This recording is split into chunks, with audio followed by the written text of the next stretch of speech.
Simões está aqui também para falar também em nome de Prefeitura de Nova Lima, o futuro mora aqui. Queria sua análise nesse pós-jogo também, Simões, nesse pós-jogo 7K.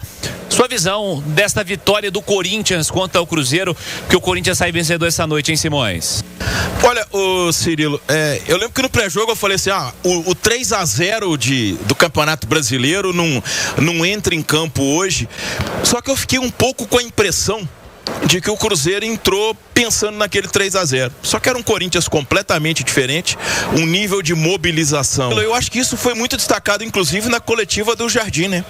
Quando ele fala que é um confronto entre dois clubes com grandes camisetas, né? E que muita gente achava que ia ser fácil, talvez até por causa daqueles 3-0 que o Cruzeiro aplicou no Campeonato Brasileiro, mas é uma partida com uma característica completamente diferente, né? E ele destacou a qualidade do Memphis. O Corinthians teve outros grandes nomes. O Gustavo Henrique foi um gigante, eleito o melhor em campo com toda a justiça. Quer dizer, o Corinthians soube jogar o jogo de Copa. O Cruzeiro não soube jogar um jogo de Copa, que é uma partida com uma característica completamente diferente de um confronto por pontos corridos. Então o Corinthians conseguiu fazer a vantagem, surpreendeu ao Cruzeiro. O Cruzeiro já foi surpreendido outras vezes, mesmo na Copa do Brasil.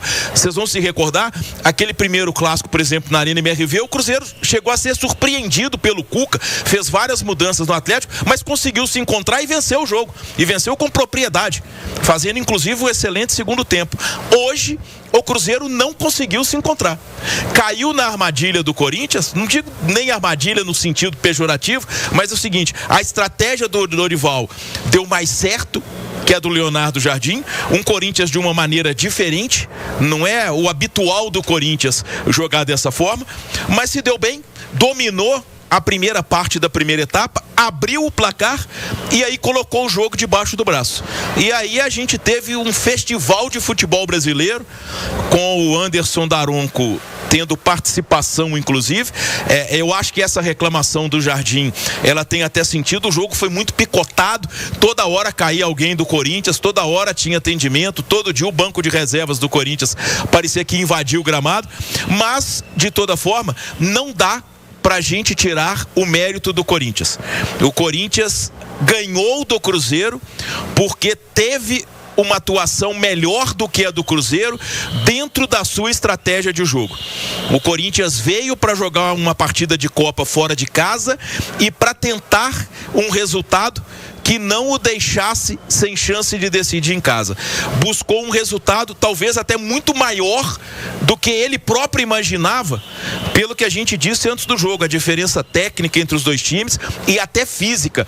E eu me recordo que o Edu, durante a transmissão, né, Edu falava, o Corinthians morreu, né? Na segunda etapa, então, era um absurdo. Você não tira Memphis, Yuri Alberto, assim, porque a questão tática, não é. São jogadores, porque eles simplesmente não conseguiam andar mais. O Garro entrou no segundo tempo, é porque ele não tem condição de jogar. Mas, de toda forma, dentro de todas as suas limitações, o Corinthians soube ser superior ao Cruzeiro no seu plano de jogo. Venceu merecidamente, só que isso não quer dizer nada. O Cruzeiro pode tranquilamente ir lá em Itaquera e buscar essa vaga na decisão da Copa do Brasil, até porque o Jardim destacou uma coisa interessante, né? O Cruzeiro já fez belas partidas fora de Belo Horizonte nesse Campeonato Brasileiro. Conquistou vitórias importantes, ou não conquistou a vitória, mas o 0-0 contra o Flamengo no Maracanã foi melhor do que o Flamengo. O 0-0 contra o Palmeiras no Allianz Parque não só foi melhor do que o Palmeiras, como teve um lance de uma não expulsão do Gustavo Gomes, que com certeza mudaria a história do jogo. Então acho que está em aberto. Corinthians constrói sim uma vantagem. Decidir lá com a torcida corintiana nunca é fácil. Os caras são realmente doentes. A torcida do Corinthians cantou o tempo inteiro aqui no Mineirão, empurrando o time, e nos momentos de mais dificuldade ela cantava mais alto ainda. Tenha certeza que os 3.000, são 3.100, né? Para cada lado, né? 3.100 cruzeirenses que vão lá em Itaquera vão fazer a mesma coisa, e acho que o Cruzeiro vai ter condição de reverter isso sim. Até porque é um piso que ajuda o Cruzeiro. É um piso rápido, e é tudo que o time do Cruzeiro gosta. Um piso regular, um gramado até melhor do que o aqui do Mineirão. Então o Cruzeiro não está morto, não. Muito pelo contrário, tem totais condições. Mas é pegar a lição de hoje, porque o Corinthians foi melhor do que o Cruzeiro. A estratégia do Dorival se sobrepôs à do Leonardo